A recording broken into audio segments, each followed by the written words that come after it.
তুফান, বরবাদ, তাণ্ডবের পর শাকিব খানকে আবারও দেখা যাচ্ছে অ্যাকশন ঘরানার সিনেমা প্রিন্সে। আরেক সিনেমা সোলজার রয়েছে মুক্তির অপেক্ষায়। প্রিন্সে শাকিবের সঙ্গে বড় পর্দায় দেখা যাবে দেশের ছোট পর্দার দুই জনপ্রিয় মুখ তাসনিয়া ফারিন ও সাবিলা নূরকে। আরও থাকছেন কলকাতার জ্যোতির্ময়ী কুণ্ড। জানা গেছে 6 জানুয়ারি থেকে ঢাকায় শুরু হয়েছে বিগ বাজেটের এই সিনেমার শুটিং।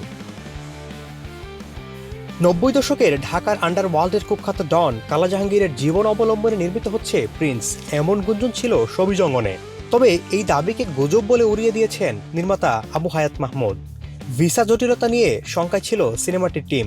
জায়গা বদলে ভারতের পরিবর্তে শ্রীলঙ্কায় শুটিং হওয়ার কথা শোনা যাচ্ছে। সিনেমার শুটিংয়ের বিষয় গণমাধ্যমে নিশ্চিত করেছেন সিনেমার পরিচালক আবু হায়াত মাহমুদ। তিনি জানান, শুটিং ইউনিট কাজ শুরু করলেও শাকিব খান আগামী সপ্তাহ থেকে অংশ নেবেন। বর্তমানে ঢাকায় 4 দিনের একটি শিডিউল রাখা হয়েছে। এরপর পুরো ইউনিট উড়াল দেবে শ্রীলঙ্কায়, যেখানে সিনেমার বড় একটি অংশের দৃশ্য ধারণ সম্পন্ন হবে।